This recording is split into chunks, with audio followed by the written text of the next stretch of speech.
Hello guys, हम जा रहे हैं बनारस और ये ब्लॉग थोड़ा लेट आया क्योंकि मुझे एडिटिंग करने का टाइम नहीं मिल पा रहा था। तो हम इटावा से बनारस जा रहे हैं। हम रेलवे स्टेशन पहुंच गए और लगभग सर्दी थी क्योंकि मैंने बताया ना ब्लॉग थोड़ा लेट हो गया।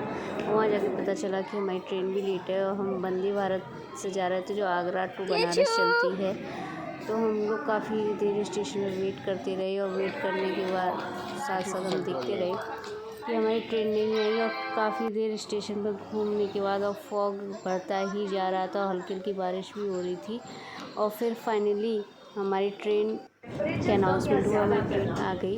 ये वंदे भारत में हम लोगों ने बोर्ड कर लिया और ट्रेन ठीक थी। फिर हम पहुँचते वहाँ पर ब्रेकफास्ट सर्व हुआ जिसमें हमको ब्राउन ब्रेड, केक, उसके साथ जो रेलवे के कटलेट्स होते हैं, sauce, butter and T premix मिला था।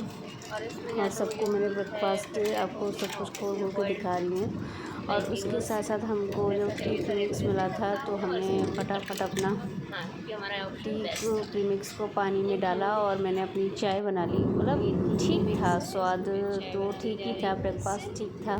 और मतलब चाय ऐसे समझ लीजिए घर जैसी तो नहीं है, हाँ, लेकिन काम चलाओ ठीक है। तो हमने चाय को, अपने व्यू को एंजॉय करते करते मैंने चाय पी और इस तरीके से ट्रेन हमारी आगे चल पड़ी। और ये ट्रेन हमारी सीधे जाके रुकी कानपुर।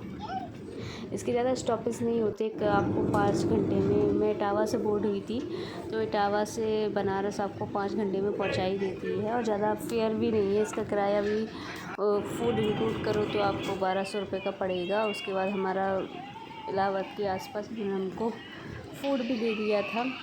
इसमें दाल, पनीर की सब्ज़ी, चावल, मटर आलू की सब्ज़ी और रोटी थी और अचार भी था। वो हमने फिनिश किया तो तक हम इलाहाबाद पहुंच गए थे। और इलाहाबाद पहुंचते ही इन्होंने हमको आइसक्रीम भी सर्व कर दी जो हमने एंजॉय करी।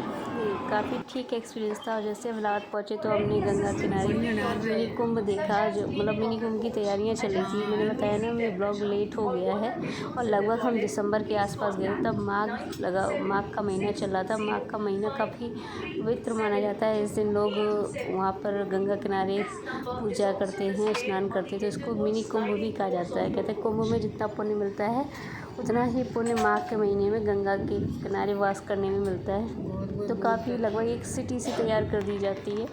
तो हमने उसको देखा और गंगा क्रॉस करके आगे की तरफ बढ़ती और इस तरीके से हम आगे पहुँचे। मैंने पूरा व्यू इसलिए कवर करा है कि लोग देखेंगे कितना बड़ा एरिया उन्होंने कवर कर रखा है। जो कुंभ के लिए उन्होंने पूरा सिटी सा बसाया था, सेम वही सारा इंफ्रास्ट्रक्चर होता है। और उसके बाद लगभग हमारी ट्रेन इलाहाबाद क्रॉस करके बनारस पहुंचने वाली थी। यहाँ पे एक LED स्क्रीन लगी हुई थी जो हम ट्रेन की स्पीड और बनारस से हम कितने किलोमीटर दूर रह गए हैं वो दिखा रही थी। तो हम इस तरीके से बनारस पहुँच गए। बनारस का रेलवे स्टेशन काफ़ी सुंदर था। मैंने जितना हो सकता था उतना कवर करने की कोशिश करी क्योंकि मैं काफ़ी थक भी गई थी और ट्रेन भी थोड़ा लेट हो गई थी, तो इस वजह से। बट हाइजीन के मामले में बनारस के रेलवे स्टेशन का कोई जवाब नहीं और काफ़ी सुंदर भी हो गया है। उसके बाद हम रेलवे स्टेशन से चलकर काशी विश्वनाथ मंदिर में, जो बनारस का मेन मंदिर चार्म है या गंगा नदी के तट पर स्थित है, प्रमुख जो ज्योतिर्लिंग में एक है। वहाँ पर ज्योतिर्लिंग में दर्शन से करने एक गए है। तो हमने यह आराम से मंदिर सुबह भगवान दर्शन शिव का को टिकट लिया समर्पित कि है मेरे पेरेंट तथा काशी को शिव ज़्यादा की है नगरी तो भी ज़्यादा कहा लाइन में जाता नहीं है। लग सकते। इस तरीके से भगवान मैंने शिव काशी को विश्वनाथ विश्वनाथ के तथा दर्शन करे। विश्वेश्वर भी कहा और जाता है, काशी जिसका विश्वनाथ मतलब की होता है स्टोरी आप विश्व सभी का को राजा। पता ही है। ये ईसा रस्सी पूर्व राजा 11वीं हरिश्चंद्र ने शताब्दी में बनवाया था राजा हरिश्चंद्र ने अपने मंदिर का 11वीं जीर्णोद्धार शताब्दी के कराया तथा आसपास, सम्राट लेकिन विक्रमादित्य बाद में इसको ने तुड़वा मंदिर दिया को गया था। मजबूत लेकिन बनाया। विक्रमादित्य ने इसका इसका जीर्णोद्धार वर्तमान कराया और स्वरूप मराठा जब रानी इसको अहिल्याबाई की देन तुड़वाने है के बाद तथा महारानी 1834 अहिल्याबाई में ने इसको, महाराजा जो अभी हम रणजीत सिंह शिवलिंग ने देखते हैं, सोने वो का छत्र महारानी चढ़ाया। अहिल्याबाई इस जी ने कार्य से उसका स्वर्ण मंदिर स्थापित भी किया था। कहते और हैं। राजा पुराणों के रणजीत सिंह अनुसार ने जब इसकी जो प्रलय काल छत्र में है ये उस नगरी पर डूबने सोने लगी का तो शिव ने इसे अपने त्रिशूल परत पे चढ़वाई धारण थी। किया। शुद्ध सोने अब का है मुक्ति तो इस कारण ज्योतिर्लिंग इसको स्थापित स्वर्ण किया। मंदिर इस भी कार्य कहा जाता है, काशी को दूसरा। मुक्तिदायिनी भी कहा और कहते जाता हैं है। काशी जो माता नगरी है पार्वती वो के शिव आग्रह जी के पे धनुष पर शिव ने बसी अपने हुई है। त्रिशूल पे काशी और नगरी को इसको आप बसाया तथा देख स्वर्ण सकते महल हैं भी बाबरी बनाया। मस्जिद के जस्ट जिनका बगल में। और स्वरूप कहते हैं पुराणों कि में भी मुख्य वर्णित जो है। शिवलिंग है वो इसमें गर्भगृह ज्ञान पापी कूप जो है, है वो जो वहाँ आक्रमणकारियों से बचने के लिए इसमें शिवलिंग को छुपाया गया था, बाबरी मस्जिद की जो तरफ ज्ञान मुंह किए बापी हुए मस्जिद बैठे में हुए पाया हैं। जाता वो है। शिवलिंग की तरफ परिसर मुंह में नहीं किए हुए हैं। ये गणेश, मैंने पहली बार किसी को कार्तिकेय नहीं तथा देखा माता कि अन्नपूर्णा जो के मंदिर है। भोलंदी ओम नमः महाराज है शिवाय, वो राधे राधे। कहीं और ही मुंह किए हुए हैं।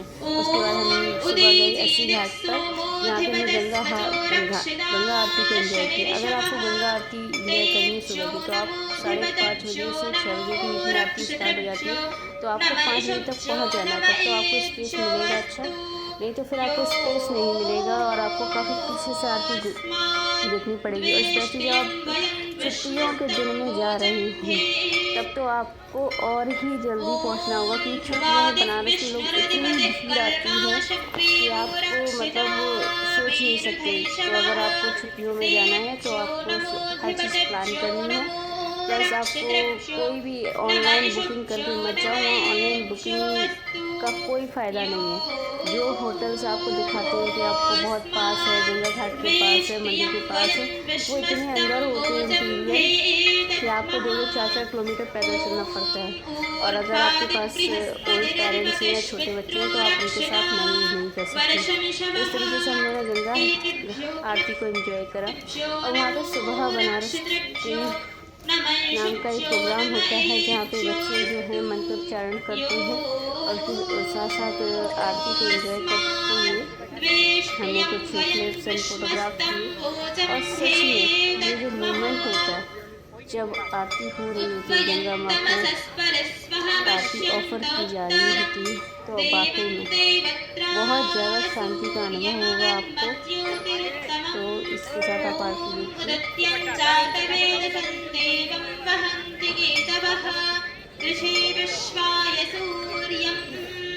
ॐ चत्रं देवानामुदगातनीकं चक्षुर्मित्रस्य वर्णस्याग्नेः आप्रात्यावा पृथिवी अन्तरिक्षं सूर्य आत्मा जगतस्तस्थुषश्च। गंगा आरती के बाद हमने नाव की जो घाटों की यात्रा करी नाव से, तो आपको शेयरिंग में आराम से 100 रुपये में नाव मिल जाएगी। इसमें आपको वो पूरे 84 घाटों की यात्रा करवाते हैं, तो आराम से मैंने नाव को विज़िट करा और वहाँ पे कई तरीके की नाव मिल जाएंगी आपको। अगर आप पर्सनल बोट लेंगे तो वो आराम से आपको 3 से 4 हज़ार के करीब पड़ेगी, लेकिन ये आपकी चॉइस है कि आपको पर्सनल करनी है या शेयरिंग में जाना है, बट शेयरिंग इज़ गुड। तो आराम से मैंने शेयरिंग बोट पर घूमा और उन्होंने पूरे घाटों को घुमाया, जो काफ़ी बहुत सुंदर लग रहे थे। एक तो ओस में लिपटा हुआ बनारस की तो बात ही निराली होती है। और इस तरीके से हमने काशी घाट, जिसको 80 घाट भी कहा जाता है, वहाँ से स्टार्टिंग करी थी। और उन्होंने मतलब वो आपकी चॉइस है, आप कहीं उतरना चाहें या नहीं। तो हम तो कहीं नहीं उतरे, जहाँ से चढ़े थे वहीं पर जा आकर उतरे थे। तो हमने नमो घाट तक वो हमको लास्ट ले गए और उसके बाद से उन्होंने बोट अपनी वापस कर दी। इस तरीके से घाट सुबह के वक्त और सर्दियों में जो साइबेरियन बर्ड्स आते हैं उनके नज़ारे ही अलग होते हैं। फिर बनारस की गलियाँ घूमते हुए हम अपने घर की तरफ होटल की तरफ लौटे और उसके बाद हम सारनाथ भी गए थे, जहाँ पे बुद्ध जी की मूर्ति थी और काफ़ी बड़े बड़े स्टैचू थे। और उनकी जो मूर्तियाँ हैं वो गोल्ड प्लेटेड है। मतलब मैंने पहली बार बुद्ध जी की मूर्ति देखी जो गोल्ड प्लेटेड थी। काफ़ी सुंदर दृश्य रहा वहाँ पर। और उसके बाद मैं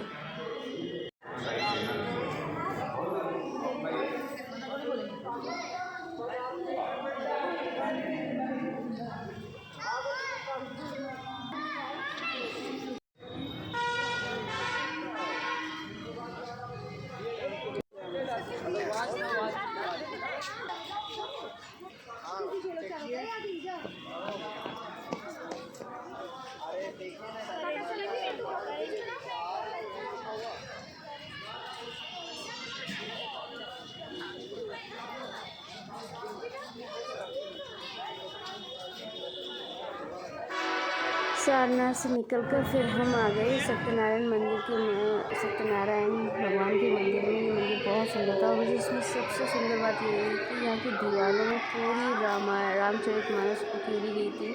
इसमें सत्यनारायण भगवान का मंदिर था, राम सीता का मंदिर था, उसके साथ साथ माता अन्नपूर्णा का मंदिर था।